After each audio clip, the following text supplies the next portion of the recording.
नमस्कार, VKB top 10 में आपका स्वागत है। तो आइए देखते हैं देश और दुनिया की टॉप 10 खबरें। देश में कोरोना वायरस के रोजाना आने वाले मामलों का आंकड़ा अब 3 लाख के नीचे बना हुआ है। इसके अलावा देश में पहले के मुकाबले कोरोना के संक्रमण की दर भी कम हुई है, लेकिन कोरोना की वजह से होने वाली मौतों में ज़्यादा कमी नहीं आ रही है और मौतों का आंकड़ा लगातार बढ़ता ही जा रहा है। केंद्रीय स्वास्थ्य मंत्रालय के अनुसार पिछले 24 घंटों के दौरान देश भर में कोरोना वायरस की वजह से 3,874 लोगों की जान गई है और अब तक देश में यह वायरस 2.87 लाख से ज़्यादा लोगों की मौत का कारण बन चुका है। पिछले 24 घंटों के दौरान देश भर में कोरोना वायरस के 2.76 लाख नए मामले दर्ज किए गए हैं। वस्तु एवं सेवा कर यानी जीएसटी की चोरी करना अब मुश्किल हो जाएगी। सरकार ने जीएसटी से जुड़े ई-वे बिल को फास्टैग RFID से लिंक कर दिया है। अब जीएसटी अधिकारियों को राजमार्गों पर वाणिज्यिक वाहनों की आवाजाही के रियल टाइम डेटा पता करने में आसानी होगी। यह कदम वाहनों की लाइव ट्रैकिंग में मदद करेगा और जीएसटी चोरी का पता लगाएगा।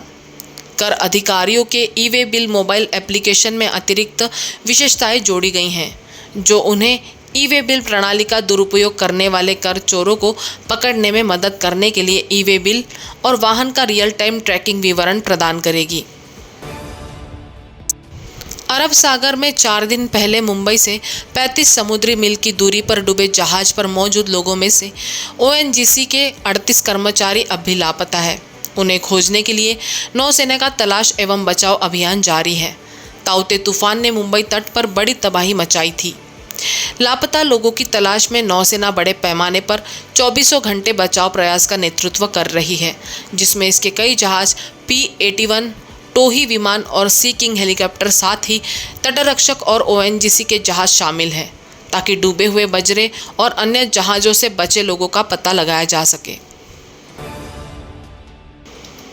पिछले हफ्ते मंगल ग्रह पर ऐतिहासिक और सफलतापूर्वक लैंडिंग के बाद चीनी रोवर झुरुंग ने पहली सेल्फी भेजी है। इस तस्वीर में सोलर पैनल और एंटीना साफ साफ दिख रहा है। इसके अलावा सेल्फी मंगल ग्रह के क्षितिज की ओर भी इशारा कर रहा है। सेल्फी में मंगल ग्रह की मिट्टी भी दिख रही है। चाइना नेशनल स्पेस एडमिनिस्ट्रेशन ने बुधवार को रोवर के फ्रंट व्यू की तस्वीरें शेयर की है। शनिवार को मंगल ग्रह पर चीन का पहला रोवर लेकर एक अंतरिक्ष यान लाल ग्रह पर उतरा था।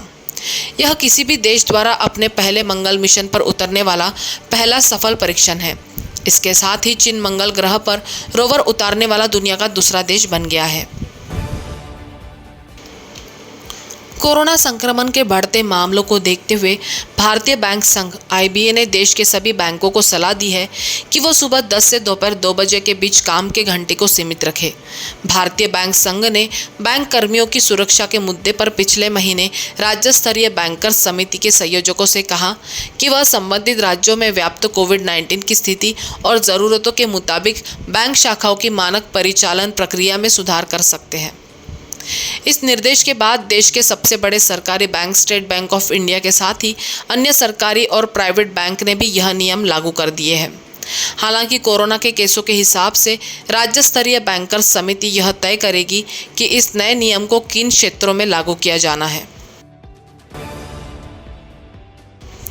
देश की राजधानी दिल्ली में हो रही लगातार बारिश को 24 घंटे से ज़्यादा का समय बीत चुका है और बरसात के पिछले 71 साल के सारे रिकॉर्ड टूट गए हैं। भारतीय मौसम विभाग के अनुसार गुरुवार सुबह 9 बजे तक 24 घंटे के दौरान दिल्ली में 119.3 मिलीमीटर बरसात दर्ज की गई है। मौसम विभाग के अनुसार मई के दौरान दिल्ली में एक दिन में कभी भी इतनी बरसात पिछले 71 साल में नहीं हुई थी। मौसम विभाग के अनुसार 1951 के बाद ऐसी बारिश देखने को मिली है। बरसात की वजह से दिल्ली में कई जगहों पर जल भराव हो चुका है और कई जगहों पर सड़कों पर इतने गड्ढे हो चुके हैं कि पूरा ट्रक समा जाए। महाराष्ट्र का परिवहन विभाग कोरोना वायरस के संक्रमण को फैलने से रोकने के उद्देश्य से लगाई पाबंदियों के कारण ऑटो रिक्शा चालकों को 1,500 रुपये की राहत राशि मुहैया कराने के लिए 22 मई से एक ऑनलाइन व्यवस्था शुरू करेगा। परिवहन विभाग ने बुधवार को एक विज्ञप्ति में कहा कि इस ऑनलाइन सुविधा के शुरू होने से यह एक मुश्त राहत राशि फौरन उस ऑटो रिक्शा चालक के बैंक खाते में चली जाएगी जिसका आधार कार्ड नंबर उनके खातों से जुड़ा है। महाराष्ट्र सरकार ने राज्य के 7.15 लाख ऑटो रिक्शा चालकों के लिए 107 करोड़ रुपए का पैकेज देने की पिछले महीने घोषणा की थी। कोरोना वायरस के कहर के बीच प्रधानमंत्री नरेंद्र मोदी आज 10 राज्यों के 54 जिला अधिकारियों संग एक अहम बैठक करेंगे। हालांकि माना जा रहा है कि इस बैठक में इन 10 राज्यों के मुख्यमंत्री भी शामिल हो सकते हैं। प्रधानमंत्री नरेंद्र मोदी आज होने वाली जिला अधिकारियों के साथ बैठक में कोरोना के जमीनी हालातों का जायजा लेंगे। इस बैठक की सबसे खास बात यह होगी कि इसमें पश्चिम बंगाल की मुख्यमंत्री ममता बनर्जी भी शामिल होंगी।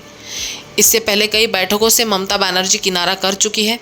इस मीटिंग में प्रधानमंत्री नरेंद्र मोदी कोरोना संकट के चलते जमीनी स्तर पर पैदा हुए हालातों की समीक्षा करेंगे। हिमाचल प्रदेश के मालाना के लोग सेल्फ लॉकडाउन के मदद से गांव में 0 कोविड-19 मामले होने का दावा कर रहे हैं। एक स्थानीय शख्स ने बताया, हमने पर्यटकों के लिए प्रवेश बंद कर दिया है। हम उन्हें अपने गांव में नहीं आने देते।